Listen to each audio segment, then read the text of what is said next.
الرحمن الرحیم وبه نستعین وهو خیر المعین وصلی اللہ علی سیدنا محمد وآلہ الطاہرین اللهم صل على محمد وآل محمد وعجل. وحدویت کے موضوع پہ آپ کی خدمت میں الکافی کی روایات پیش کی جا رہی تھیں. الکافی میں کتاب الحجت میں باب فی الغیبہ ہے. اس کی حدیث نمبر 9 کو ہم نے ملاحظہ کیا اور اس میں دیکھا کہ ہم نے کہ غیبت کی جو وجہ ذکر کی گئی ہے وہ امام صادق علیہ السلام نے اس کو خوفزدہ ہونا امام معصوم کا قرار دیا ہے. یعنی اگر امام زمان علیہ السلام غیبت اللہ تعالیٰ کے حکم سے نہ اختیار کرتے تو ان کو بھی دیگر ائمہ کی طرح شہید کر دیا جاتا. یہ امر بہت واضح ہے اور 11 ائمہ علیہ السلام کی شہادت اس کے اوپر ہمارے پاس سب سے بڑی دلیل بھی ہے. اور اس کے علاوہ جو حوادث مختلف پیش آئے اس سے بھی ہمیں یہ بات پتہ لگتا ہے کہ یہ چیز حقیقت رکھتی ہے کہ ائمہ اطہار علیہ السلام ان کی جو تدبیر ہیں وہ اللہ تعالیٰ کی حکم سے یا اللہ سبحانہ و تعالیٰ ہی کی تدبیر کی وجہ سے وہ تدبیر اختیار کرتے ہیں. اور ہم نے گزشتہ درس میں بھی پڑھا کہ امام عسکری علیہ السلام کے بھائی امام نقی علیہ السلام کے بیٹے جو سب سے بڑے بیٹے تھے محمد، وہ بلد میں اسی لیے شہید بھی کر دیے گئے. یعنی ان کو ظاہراً تو ناگہانی موت کہا گیا، لیکن ایک جوان انسان کی ناگہانی موت اس طرح سے واقع نہیں ہوتی کہ پیچھے کوئی سبب نہ ہو. اور دشمن یہ سمجھتا تھا کہ ان میں سے ایک امام ہوگا. اسی طرح امام زمان علیہ السلام کا پتہ کرانے کے لیے اس نے جاسوس رکھے ہوئے تھے. اور آج کے دور میں بھی ایسا ہی ہے کہ جہاں پر بھی حکومت کی بات آتی ہے اس جگہ پر آپ دیکھتے ہیں کہ انتہائی شدت اور سختی کر دی جاتی ہے. وہ دنیا کا کوئی خطہ ہو، وہاں پہ عالمی اسلامی حکومت توحید کی یا اللہ سبحانہ و تعالیٰ کی حکومت کی بات کی جائے تو وہاں پہ دشمنان انسان کے اوپر اسی طرح سے ٹوٹ پڑتے ہیں جیسے ماضی میں ہم ان چیزوں کو ملاحظہ کرتے ہیں. لہٰذا یہ ایک حقیقت ہے کہ اگر امام مہدی علیہ السلام غیبت اختیار نہ کرتے تو وہ شہید کر دیے جاتے. اس روایت کے اندر کیونکہ صحیح سند روایت ہے، اس بنیاد پہ ہمارے اکثر علماء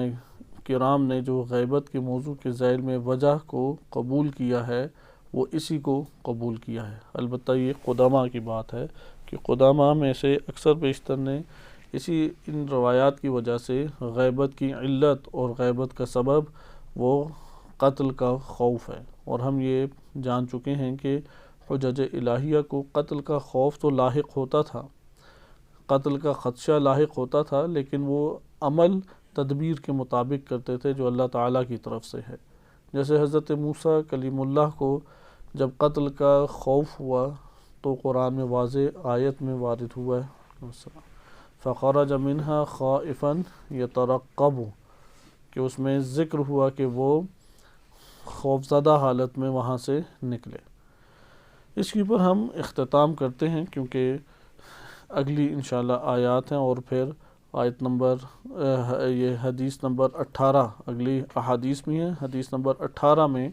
اس کا جائزہ متکلمین کے بیان میں لیں گے کہ انہوں نے صراحتاً اس بات کو لکھا ہے. جیسے سید مرتضی عالم الہدیٰ رحمۃ اللہ علیہ نے غیبت کی اصل وجہ اور سبب خوف ہی کو قرار دیا ہے.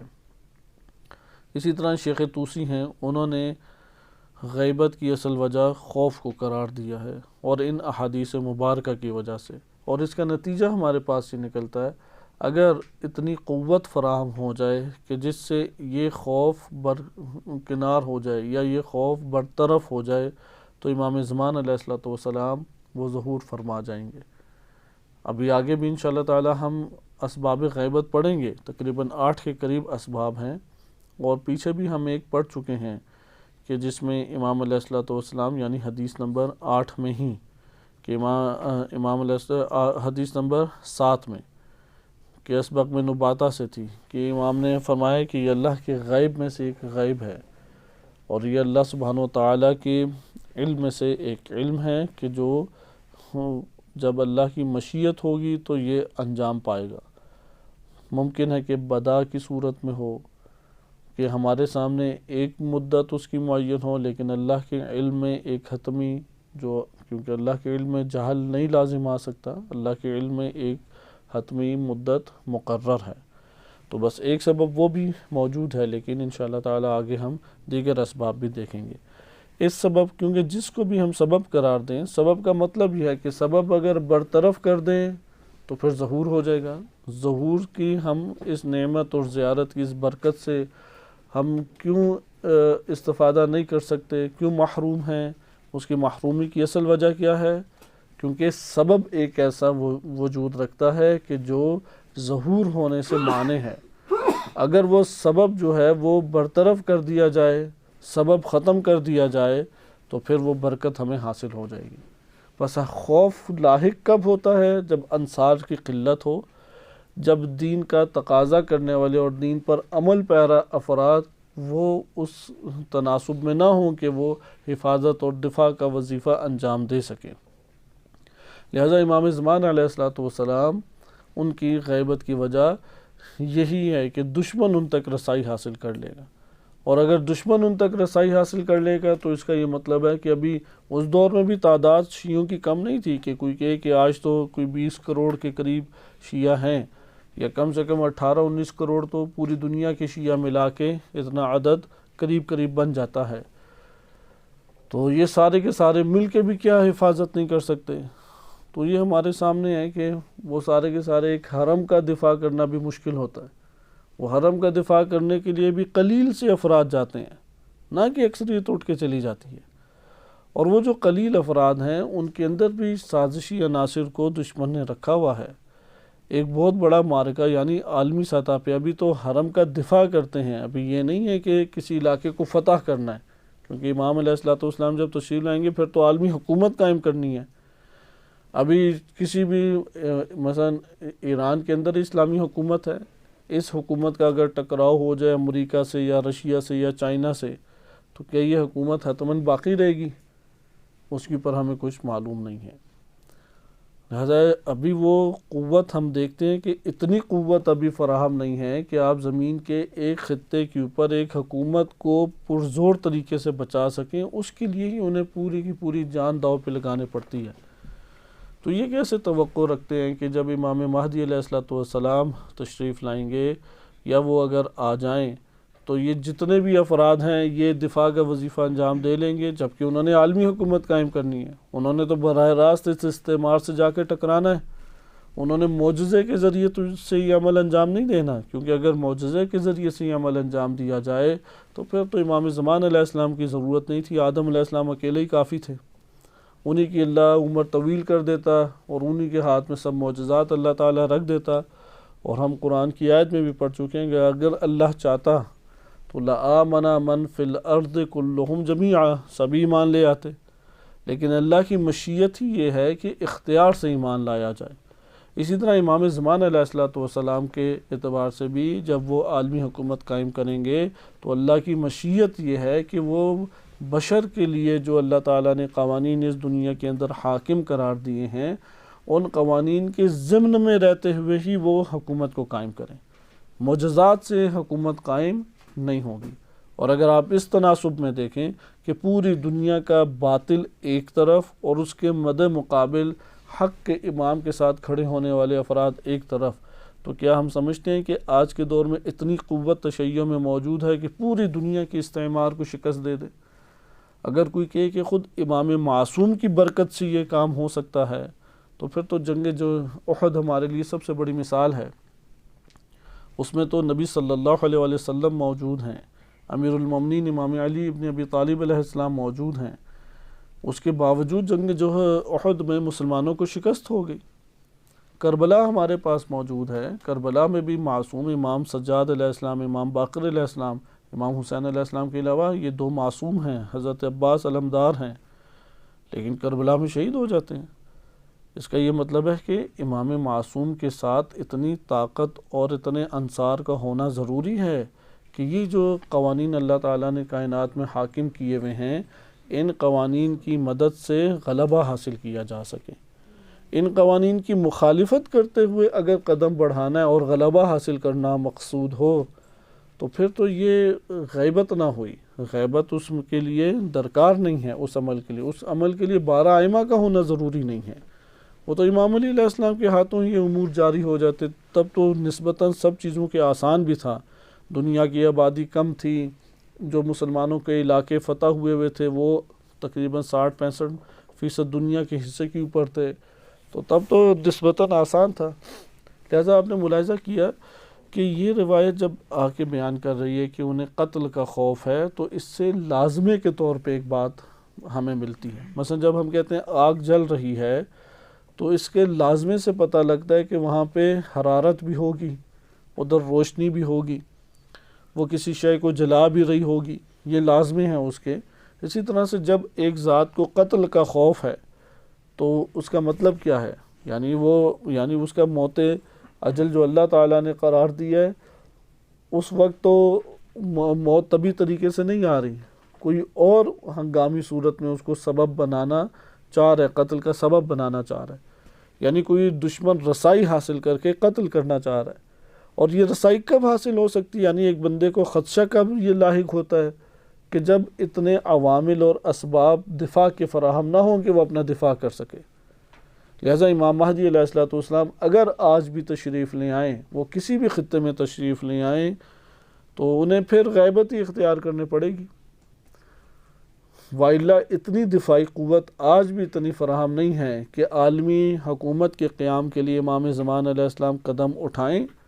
اور جب باطل کے ساتھ یا استعماری قوتوں کے ساتھ ٹکراؤ ہو تو یہاں پہ حق کا قدم اٹھانے والے اتنی قوت فراہم کر دیں کہ امام زمان علیہ السلام کا دفاع ہو جائے۔ یہاں پہ چند اور شبہات بھی ابھرتے ہیں، مثلا 313 کے عدد کی بات کی گئی ہے، تو 313 کس طرح سے دفاع کر لیں گے؟ تو 313 بنیادی طور پہ وہ کمانڈرز ہوں گے یا امام علیہ السلام کے سپہ سالار ہوں گے، یا 313 وہ فداکار ہوں گے کہ جن کے دوش پہ عالمی حکومت قائم کی جا سکتی ہے۔ کیونکہ اگر آپ یہی ٹاپک کہ امام علی علیہ السلام کی سیاست از نہج البلاغہ اس کو آپ ملاحظہ کریں تو وہاں پہ آپ کو معلوم ہوگا کہ امام کو سب سے زیادہ جنہوں نے زد پہنچائی اور نقصان پہنچایا وہ امام کے وہ منتخب کرتا حکمران تھے کہ جنہوں نے مسلمانوں کے مال سے خیانت کی، یا امام علی علیہ السلام کے سامنے سر تسلیم خم نہیں ہوتے تھے، اب وہ علاقوں کو چھوڑ کے چلے جاتے، اب اس علاقے میں ایک اور نئے امیر کو بھیجتے تو اس کے لیے پھر اس علاقے کے اندر شورشوں کو اور جو فتنے فساد ہیں ان کو کنٹرول کرنا مشکل ہو جاتا۔ لہذا صرف اتنا نہیں ہے کہ ایک میدان جنگ ہے، اس میدان جنگ میں ہم نے ظاہری طور پہ دشمن کو شکست دینی ہے، سب مسائل حل ہو جائیں گے، اس سے تو مسائل حل نہیں ہوتے۔ جیسے ابھی ایرانی انقلابی اسلامی آپ دیکھ لیں ایران کے اندر، یہاں پہ انہوں نے 8 سالہ عراق ایران جنگ ہوئی، اس میں اللہ تعالیٰ نے انہیں فتح عنایت فرمائی، انہیں عزت اللہ تعالیٰ نے عنایت فرمائی، ان کے پاس حکومت مکمل آ گئی، افراد ان کے پاس ہیں، ادارے ان کے پاس ہیں، ایک ایسا بابصیرت فقیہ ہے کہ جو قرآن اور روایات کے تناظر میں تمام امور کو دیکھ کے امت کے سامنے فیصلے رکھ دیتا ہے۔ اس کے باوجود ادھر آپ مسائل دیکھ لیں گے کتنے ابھرے ہوئے ہیں، یعنی کئی دفعہ پورا کا پورا ملک اور ریاست وہ تقسیم کے داؤ پہ لگ چکی ہے، وہ ایک قسم کے تباہ ہونے والی تھی، انقلاب جو ہے وہ ختم ہونے والا تھا، انقلاب اسلامی کی حکومت جو ہے وہ ختم ہونے کے قریب تھی، دشمن کے عناصر انتہائی تیزی کے ساتھ اندر موجود ہیں۔ یہ کہاں سے سارے کے سارے آثار آ رہے ہیں؟ اسی کو کہتے ہیں کہ دفاع نہیں اندر ہو پا رہا، پورا سرحدوں کا دفاع ہو رہا ہے، دشمن عسکری اسلحے کے ساتھ اندر گھسنے کے اعتبار سے دفاع ہو رہا ہے، لیکن پروپیگنڈے کے اعتبار سے کتنا دفاع ہو رہا ہے، اسلامی قوانین کے نفاذ کے اعتبار سے کتنا دفاع ہو رہا ہے، اسلامی فکر کے ابھارنے کے اعتبار سے کتنا دفاع ہو رہا ہے۔ ابھی یہ اقتصادی مسائل ہیں، معاشی مسائل ہیں، سیاسی مسائل اسی طرح سے گھمبیر صورت میں آ جاتے ہیں، اور اس طرح سے مسائل وہ ابھارتے رہتے ہیں۔ تو امام زمان علیہ السلام کو بھی جامع طور پہ دفاع کی ضرورت ہے، صرف ایک پہلو سے دفاع کی ضرورت نہیں ہے۔ آپ ایران کے اندر ہی دیکھ لیں، اگر کوئی یہ گمان کرتا ہے شیعوں کے اندر ہوں، حکومت بھی ہو، فوج بھی اپنی ہو، اور اس فوج میں جانثار اتنے ہوں کہ وہ اپنے آپ کو قربان کرنے کے لیے آمادہ ہوں تو آرام سے دفاع ہو جائے گا۔ یہ ایک عام سادہ ذہن اسی طرح سوچتا ہے۔ اگر یہ بات اگر ہوتی تو پھر ایران کے اندر شہید مطہری کو شہید نہیں ہونا چاہیے تھا، شہید بہشتی کو شہید نہیں ہونا چاہیے تھا، کیونکہ وہ تو ابتدائی انقلاب تھا۔ چلو آخری انقلاب میں آپ دیکھ لیں جو آخری دہائیوں میں جو ان کے 12 سائنٹسٹ شہید ہوئے ہیں، وہ 12 سائنٹسٹ کو کس نے مارا؟ سائنٹسٹ کی تو پوری انٹیلیجنس بھی حفاظت کرتی ہے، اس کو تو سارے کے سارے اس کے ایک ایک حرکات سکنات کو دیکھتے ہیں، بڑے خفیہ طور پہ اس کی معلومات ہی کوئی نہیں لے سکتا آسانی سے۔ تو دشمن نے اتنا جال بچھایا کہ اس کی ساری معلومات لی، ان کے گھروں کا پتہ لگایا، حتیٰ کہ ان کے آفسوں میں اپنا بندہ داخل کیا انہوں نے بڑے طریقے سے، اور سلیکشن بھی انہوں نے کی، اتنے طریقے سے انہوں نے نیچے پلان بنایا، وہ بندے شہید ہو گئے جا کے۔ اسی طریقے سے ابھی دیکھیں علماء کو ادھر پچھلے سال ہی ماہ مبارک رمضان میں بعض علماء کو شہید کیا گیا۔ بعض افراد ہیں وہ مد مقابل جو ایک بعض بدماش ٹائپ آ جاتے ہیں، ان سے دفاع کرتے ہوئے بعض مومنین شہید ہوئے۔ شہید قاسم سلیمانی ہیں، ان کی پر حملہ پہلا تو انہی کے علاقے میں انہی کی مسجد کے اندر حملے کی سازش وہ عین وقت پہ پکڑی گئی۔ تو اس کا یہ مطلب ہے کہ یہ کوئی معمولی چیز نہیں ہے۔ بالفاظ دیگر یہاں پہ ابھی بھی ایران کے اندر جو ان کے سپاہ کے افسران ہیں یا ذمہ دار افراد ہیں، وہ اندر ہی اب باڈی گارڈ رکھنے پہ مجبور ہیں۔ کوئی بڑی شخصیت ایسی نہیں ہے کہ اب جو ایران کے اندر باڈی گارڈ نہ رکھتی ہو۔ یہاں سے ہمیں پتہ لگ جاتا ہے فقط شیعوں کے اندر ہونا کافی نہیں ہے۔ ائمہ اہل بیت علیہم السلام شیعوں کے اندر ہی ہوتے تھے، لیکن دشمن انہیں نظر بند کر لیتا تھا۔ اس لیے اتنی قوت فراہم ہونا ضروری ہے کہ امام زمان علیہ السلام کے لیے یہ قتل کا خوف ختم ہو، کیونکہ ان کا وظیفہ عالمی حکومت کا قیام ہے، اور عالمی حکومت کا قیام اس کے لیے معاونت چاہیے، تعاون چاہیے، انصار چاہیے، مدد چاہیے۔ ابھی فکر ہی نہیں ہے تشیع کے اندر، عالمی سطح پہ یہ فکر ہی موجود نہیں ہے کہ عالمی حکومت ہم نے قائم کرنی ہے۔ اگر وہ مطالبہ کرے پاکستان کی سطح کے اوپر بھی، اس کے اوپر بھی علماء ہی اعتراض کرنے شروع کر دیتے ہیں کہ تم کیا مطالبہ کر رہے ہو۔ ویسے کہتے ہیں اپنے آپ کو انقلابی ہیں، کیونکہ تشیع کے اندر اس کے مد مقابل ایک اور تفکر پایا جاتا ہے کہ جو کہتے ہیں امام زمان علیہ السلام نے آ کے سب کچھ کرنا ہے، ہمارا کام صرف الاجل کہنا ہے اور اپنی جان بچاتے ہوئے اپنی ادھر زندگی بسر کرنی ہے، اور جتنے دین پہ عمل کر سکے سو کر لیں۔ تو ان کی باتیں انہی لوگوں سے مشابہ ہو جاتی ہیں جو اپنے آپ کو بعض اوقات بہت انقلابی کہہ رہے ہوتے ہیں۔ وہ تو یہ کہتے ہیں کہ پاکستان میں بھی حکومت اسلامی کا قیام وہ بڑا لانگ ٹرم ایک پلان ہے، وہ بھی نہیں ہے قابل عمل، صدیاں اس میں لگ سکتی ہیں، اس میں پتہ نہیں کیا کیا ہو سکتا ہے۔ اسی طرح آپ سروے کر کے دیکھ لیں، جنہیں ہم دانشور کہتے ہیں اپنے مکتب میں، ان دانشوروں کے پاس جائیں، آپ کو ان کی سوچیں قریب قریب نظر آئیں گی۔ ابھی تو مہدویت کی تفکر مہدویت بے عنوان عالمی حکومت کا قیام و غلبہ دین، حق کا غلبہ، یہ تفکر ہی لوگوں میں نہیں پایا جاتا۔ طلاب سے بات کریں وہ الجھ جاتے ہیں، علماء سے بات کریں وہ اس کے منکر ہو جاتے ہیں کہ بھائی یہ کام کم سے کم پاکستان میں نہیں ہو سکتا، کیونکہ پاکستان سب سے بہترین اس طور پہ سازگار زمین ہے کہ لوگوں میں دین کی قبولیت زیادہ پائی جاتی ہے، دین کے دفاع کے لیے ادھر لوگ کھڑے ہو جاتے ہیں، ادھر بات سننے کے لیے جوان طبقہ موجود ہے۔ بقیہ جگہوں پہ اتنی بڑی تعداد جوان طبقہ موجود نہیں ہے دین کی باتیں سننے کے لیے۔ اسی طرح سے آپ افریقہ میں دیکھیں، وہاں پہ اب ایسا نہیں ہے شیخ زکزکی کہ خدا انہیں کی حفاظت فرمائے اور طول عمر عنایت فرمائے، کہ ان کی مخالفت نہیں کرنے والے۔ اکثر بیشتر علماء ادھر بھی مخالفت ہی ان کی کرتے تھے کہ یہ کیوں انقلابی تحرکات برپا کرتے ہیں، یوم القدس منانے کی ضرورت کیا ہے، اور لیکن جوان طبقہ ان کے ساتھ وہاں پہ ہوتا تھا۔ تو آپ نے ملاحظہ کیا ہے کہ یہ مکتب اہل بیت علیہ السلام کے اندر ہی اس تفکر کو ذہنوں میں عملی جامہ پہنانے کی نیت سے اسے قبول کروانا ضروری ہے کہ تم آگے تحرک پیدا کرو۔ اب آپ خود اس سے اندازہ لگائیں، امام مہدی علیہ السلام تشریف لے آئیں، لوگ عقل کی حکومت گویا کہ آ جائے گی، عقل کی طرف جائیں گے۔ ابھی ہم اپنی عوام الناس کو شہوتوں سے ہٹا کے عقل کو ترجیح دینے کی طرف لا ہی نہیں سکے۔ حتیٰ طلاب اور علماء کرام کہ اگر ایک ہمارا تفریحی پروگرام ہو یا دوستوں کی محفل ہو یا کوئی اور اس طرح کسی عزیز رشتہ دار کی کوئی محفل ہو، وہاں پہ ہم دیکھتے ہیں علم داؤ پہ لگ جاتا ہے، وہاں پہ اس کے بہت سارے دینی امور ہیں وہ داؤ پہ لگ جاتے ہیں، وہ ذاتیات کے لیے دینی امور کو نظر انداز کر دیتا ہے۔ تو کیسے جب اس کے وجود کے اندر ہی دین اس کے لیے ترجیح نہیں رکھتا، وہ کسی مورد میں دینی امر کو وہ ایک دفعہ بھی خطرے میں نہیں ڈالتا، تو مہدویت تو بہت دور کی پھر چیز ہے۔ وہ تو اجتماعی دنیا میں جہاں پہ اس کا نہ نام آنا ہے نہ اسے کوئی فائدہ پہنچنا ہے مادی طور پہ، اخروی ہی اس کے مقامات ہیں اور معنوی اس کے مقامات ہیں، ادھر وہ داؤ پہ کیسے لگائے گا؟ وہ چھوٹی چھوٹی چیزوں میں قربانی نہیں دے سکتا، تو بڑی قربانی دینا تو بہت بعید ہے۔ تو یہ ہمارے پاس خلاصہ کلام آتا ہے کہ قتل کا خوف وہ امام کی جانب سے نہیں ہے، وہ تو اپنے آپ کو اللہ کی راہ میں قربان کرنے کے لیے تلواروں کے حوالے یا گولیوں کے حوالے کرنے کے لیے ہر وقت آمادہ ہیں۔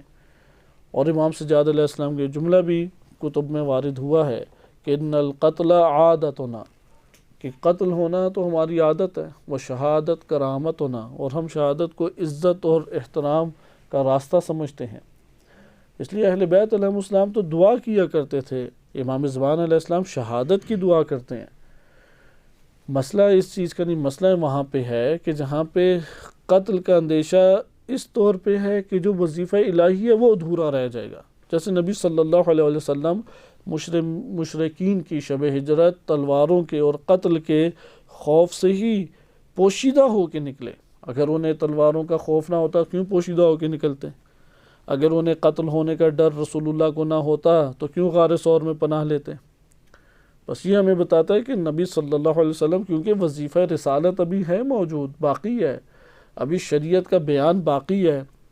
ابھی امت کی رہنمائی اور اس کو ایک جگہ پہ لے جانا کہ جہاں سے آگے سفر ہو، وہ اللہ کی تدبیر ایسی ہے کہ وہ باقی ہے، اس لیے اس جگہ پہ قتل کو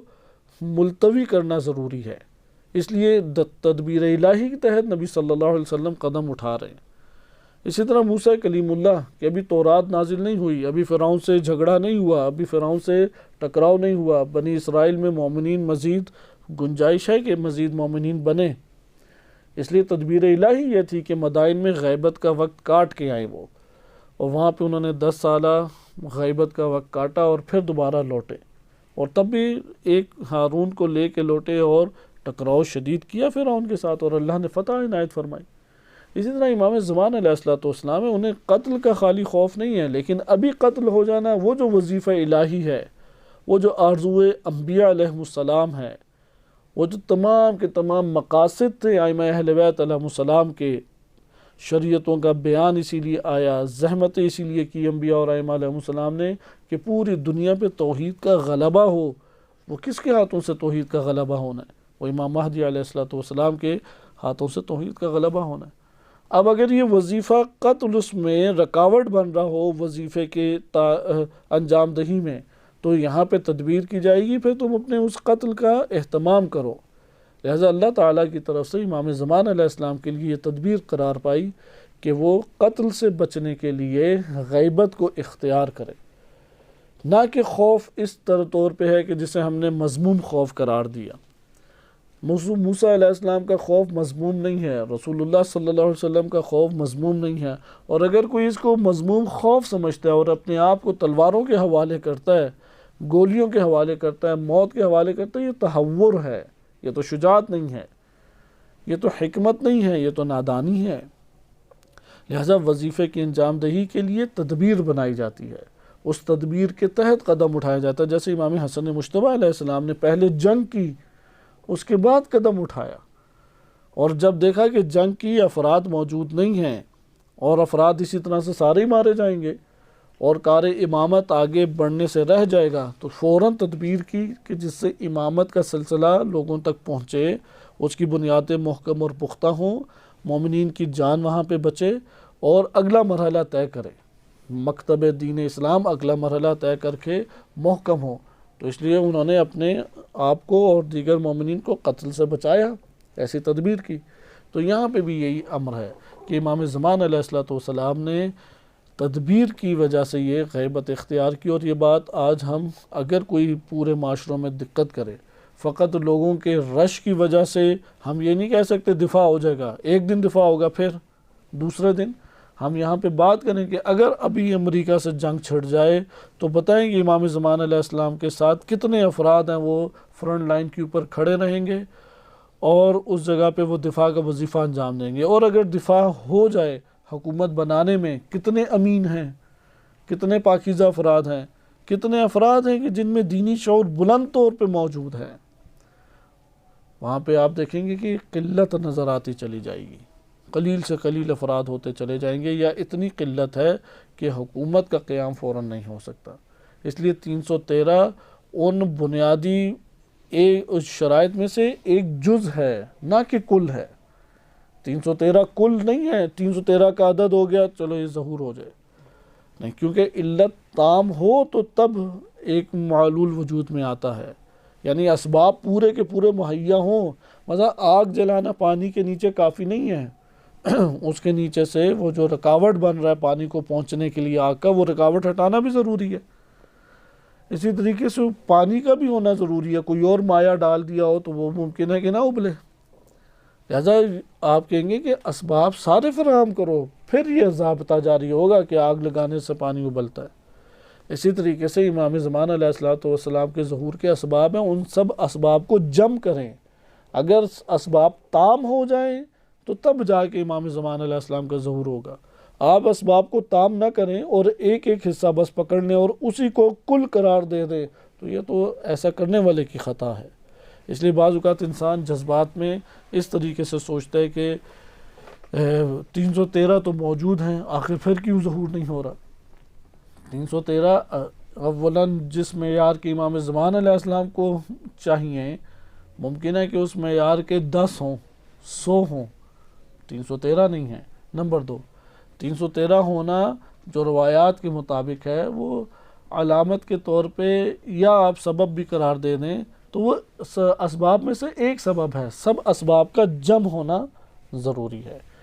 ہم اسی ضمن میں اب حدیث نمبر 10 شروع کرتے ہیں، چھوٹی سی حدیث ہے، اور حدیث نمبر 11 اگلے درس میں ملاحظہ کریں گے۔ یہ حدیث بھی صحیح سند ہے، اس کے راوی سارے کے سارے معتبر و ثقہ ہیں،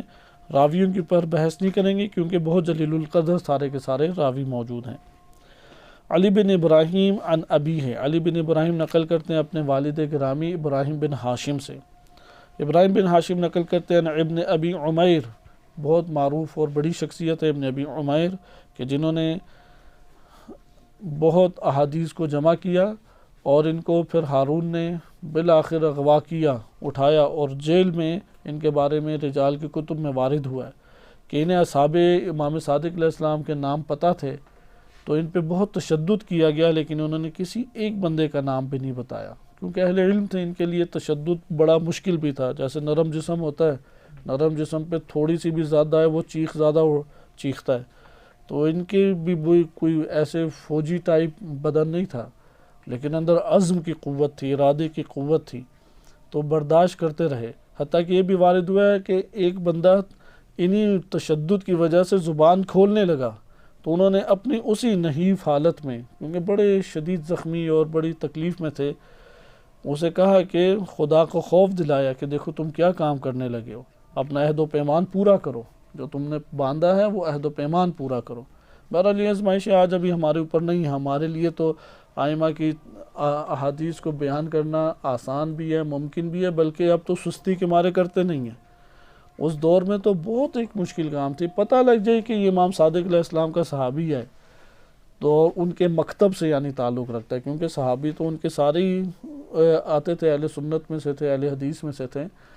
لیکن یہ مکتب امام صادق سے تعلق رکھتا ہے تو اسے اغوا کر لیتے تھے، یا مار دیتے تھے، یا جیلوں کی نظر کرتے تھے، یا ملک بدر کر دیا، یا نظر بند کر دیا، اس کا کاروبار ہی تباہ کر دیا، جیسے ابھی سعودی عرب میں آپ دیکھتے ہیں کہ بعض اوقات ایسی چیزیں دیکھنے کو ملتی ہیں۔ خلاصہ کلام، ابن ابی عمیر بہت جلیل القدر ہیں۔ عن ابی ایوب الخراز،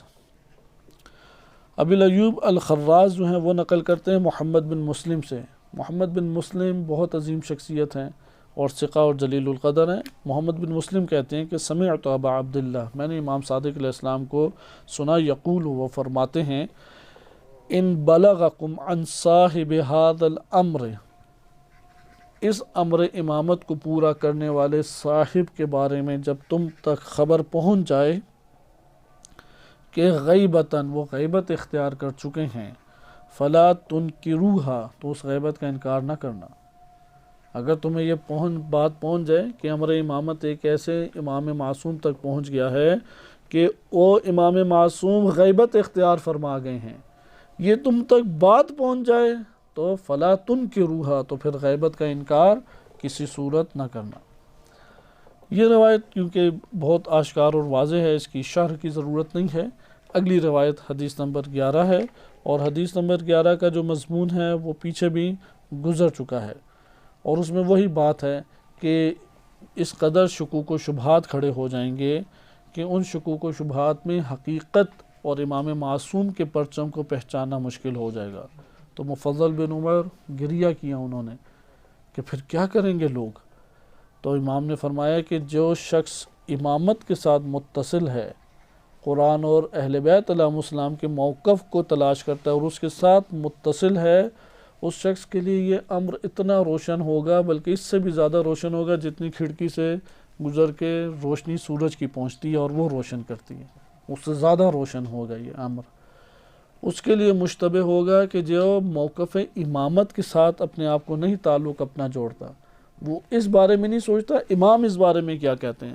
اس بارے میں ہمیں اپنی ذاتی زندگی میں حساس ہونا چاہیے۔ ہم چھوٹی چھوٹی امور میں دیکھیں کہ امام زمان علیہ السلام کیا چاہتے ہیں۔ مثلا میں تعلیم حاصل کروں یا میں کاروبار کروں، کیا چاہتے ہیں امام زمان علیہ السلام؟ میں اپنے پڑھائی کروں یا میں تبلیغات کروں، کیا چاہتے ہیں؟ میں فلاں کام کروں یا فلاں کام کروں، امام زمان علیہ السلام کی کیا چاہت ہے؟ اس چاہت کے مطابق انسان اپنے آپ کو ڈھالنے کی کوشش کرے۔ اگر یہ کام نہ کرے تو اس کے اندر یہ ولولہ نہیں پیدا ہوتا کہ میں موقف امام زمان علیہ السلام حاصل کر کے زندگی بسر کرنے کی طرف آؤں۔ لیکن اس حدیث نمبر 11 کو انشاءاللہ تعالی ہم اگلے درس میں ملاحظہ کریں گے۔ حدیث نمبر 10 کو زبانی یاد کریں، بہت مختصر ہے۔ ان بلغکم عن صاحب هذا الامر غیبتن، کہ اگر ایک غیبت پہنچ گئی اس امر کے صاحب کے بارے میں، تم تک یہ خبر پہنچی کہ غیبت انہوں نے اختیار کی ہے یا ان کے لیے غیبت ہے، فلا تنکروہا، تو اس غیبت کا انکار مت کرو۔ وصلی اللہ علی سیدنا محمد وآلہ الطاہرین۔